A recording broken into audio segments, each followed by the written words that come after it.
everybody. Believe it or not, this is take 3 of the Fourboysandanlgirl Girl Podcast. Hi, my name is Patty and welcome to my podcast this morning.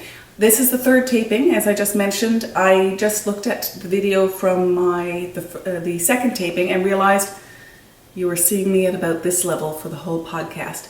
I thought you might want to see the top half of my head, so I decided I would redo it. So here I am again, though it doesn't feel like again to you. So welcome. Thanks so much for joining me. If this is my only my 2nd episode. If this is your first time joining me, then welcome. I hope you enjoy what you see. If this is your 2nd time coming, well, that's great. I guess you enjoyed the first one enough to come back and visit. So thanks very much for coming and spending some time with me this morning. I live in Newfoundland and Labrador, the most easterly province in Canada, and it is a gorgeous first of autumn day here in Newfoundland and Labrador. We're very lucky. And last Thursday when I taped, it was also a beautiful day. So at the beginning of this podcast, you're going to see a short walk that I took down by the Atlantic Ocean on the East Coast Trail. So hopefully you enjoy that. It shows a little bit of the area that around where I live. And I've included another bit at the end of the podcast because I didn't want the beginning intro to be too long. So if you are interested in seeing more of our beautiful Atlantic Ocean and you're missing the sound of the waves and the sound of the wind because it's almost inevitably windy here, then feel free at the end of the podcast to keep watching. It's a little bit lengthy, and obviously you can turn it off whenever you want if you are finding that it's too long. So apparently after posting my last podcast, I did figure out how to add some text on the screen, and I did figure out how to edit the podcast at least enough for me to post it, so I'm really happy about that. I really enjoyed doing the podcast last week. I was scared. I'm still a little nervous, but seeing as this is the 3rd time I've spoken like this morning, I'm actually a little more comfortable than I was 15 minutes ago. So maybe that was a good idea, a little bit of a practice video. First off, I'm going to start with finished objects. Now, I was really hoping I would have my Ayrton sweater ready to show you this morning. And here's a short clip on what I was doing with my Ayrton sweater this morning and why it's not a finished object.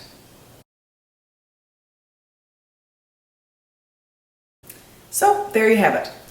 I realized that once I was at the very top, almost ready to join the sweater together and knit up the collar, so I was almost finished, that I'd forgotten the buttonhole that goes right here. So it has 4 buttons, here, here, here, and here.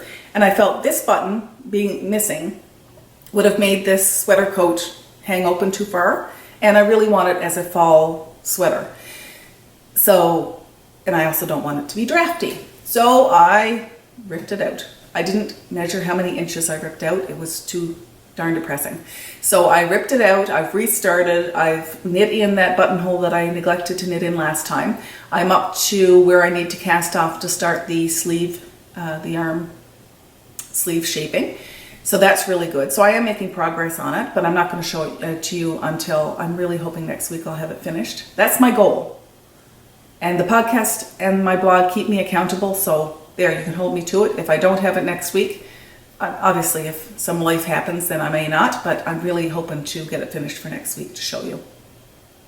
I also don't have any socks to show you. I haven't knit with the ripping out of my Ayrton sweater and then trying to get back to where I was. I haven't had time to work on my socks at all, so I don't have any extra knitting to show you on my socks, and maybe that's something I'll get to this week, and maybe not. We'll see, because of course I'm always casting on something new. I have, if I was to guess, I probably have 70 or more works in progress, not all knitting, but with all the different makes, all the different types of making that I do.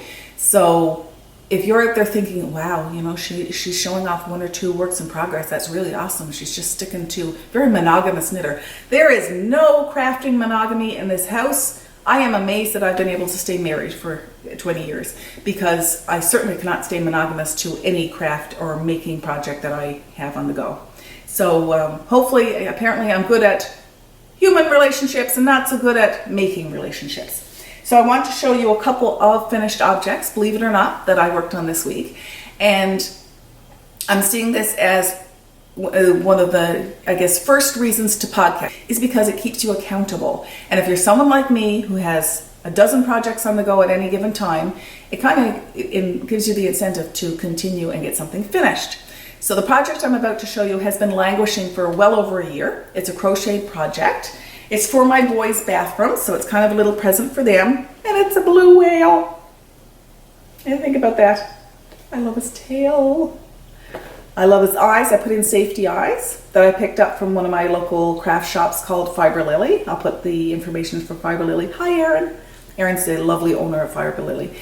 I picked these up there and I love them. They're absolutely perfect for this whale. It's acrylic yarn that I used. I wanted this color and I had this color in my stash, so that's what I used. I don't even have the tag anymore, so I can't even tell you what kind of acrylic it is. But I think it turned out really well.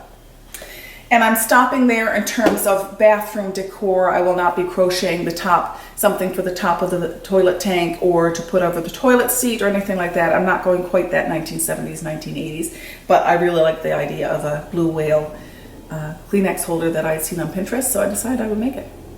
My other finished object is a cross stitch. Yeah, I did an entire cross stitch yesterday, start to finish.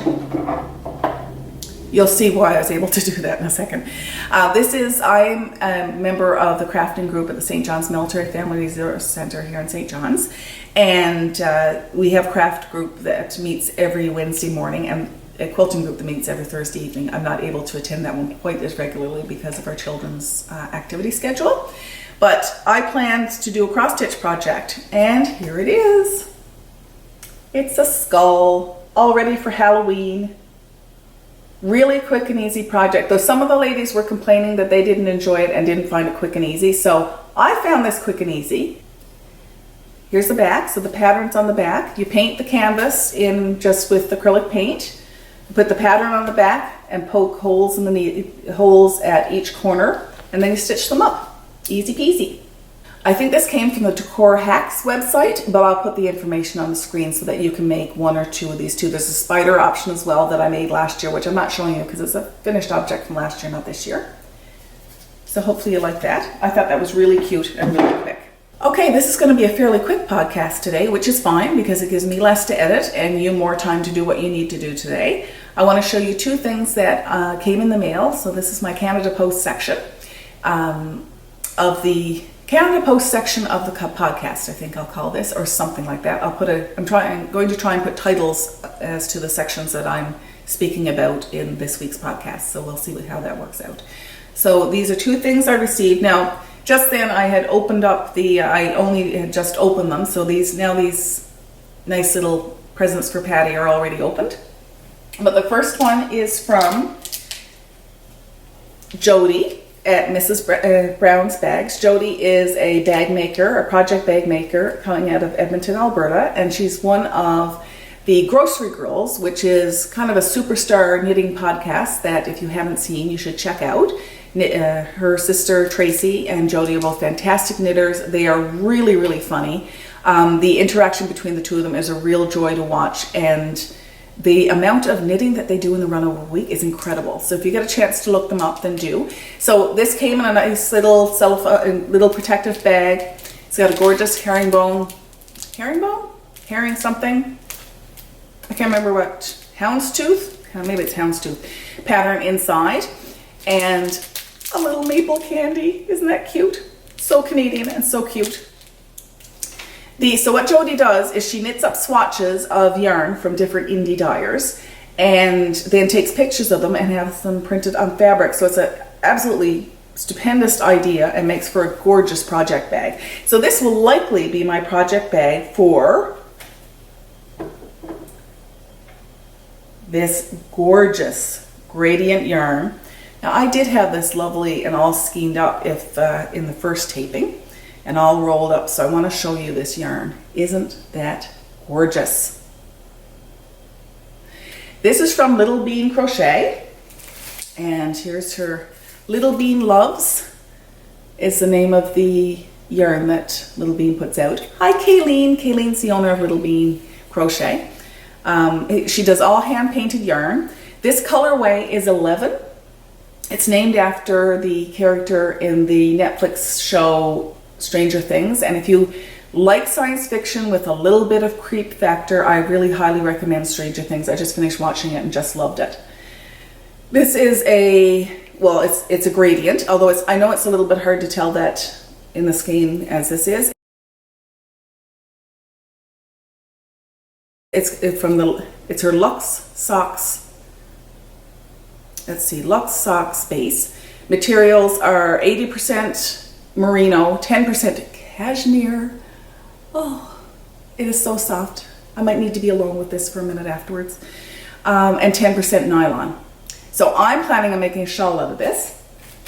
A gorgeous shawl, I'll tell you next week actually what shawl in particular I'm going to make. Can you see the gradient there? I'm going to start, my shawl is going to go from tip to tip, starting with the navy purples here, moving into the light pink and then into the mauve. That's my plan anyway.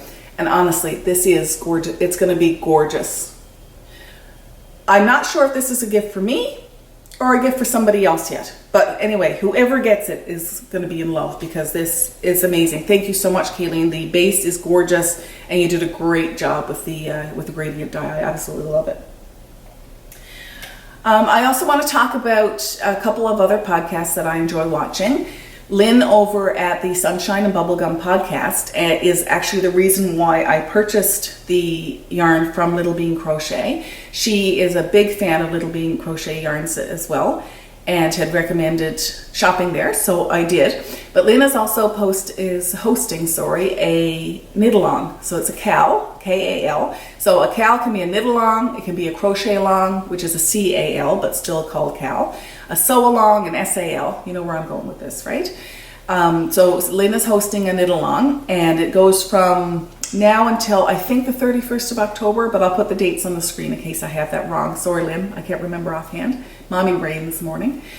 So anyway, Lynn is really sweet, and she has started her podcast a little while ago, and if you get a chance, check out her podcast as well, because she's a darling. She's in the States, just outside New Orleans, which I think is really exciting to live outside New Orleans. And sometimes she posts gorgeous flowers and things that are growing in her area that we wouldn't see the light of day of here in Newfoundland and Labrador unless they were in a very exotic greenhouse. So I'm going to be knitting this particular project to go along with the KAL, which means I have a deadline. So be it the 31st of October when it is, I need to get this shawl finished so that I can be entered in the draw for a prize. So if you are interested in joining myself and Lynn and the other people that are joining in this KAL, then please go right ahead and we'll all have fun knitting together. And that's it for today. Like I said, it's a nice quick podcast, so hopefully you've had time to watch it. I really hope you've enjoyed watching. I've really enjoying this podcast process. I'm enjoying doing the taping and I'm enjoying doing the editing. Thank you so much for joining me here at Fourboysandanlgirl Podcast. If you really enjoyed watching and would like to see me podcast again and see all the lovely things that I'm making, please hit the subscribe button on my channel. I would love it if you were a regular viewer, and because I think I'm going to be doing this regularly. I really enjoy the taping. I really enjoy the iMovie editing. I found that really exciting and fun, and I'm really enjoying at least dipping my toe into the proverbial pond of knitting community podcasters. I'm really excited about that. I'm hoping that this will encourage other people in Canada and around the world to create their own podcasts, because this community is really fun, really supportive, and I'm really enjoying it. So I really hope this week you get to make as many things as you want to make. Take care. I'll see you next week or the week after. Bye-bye.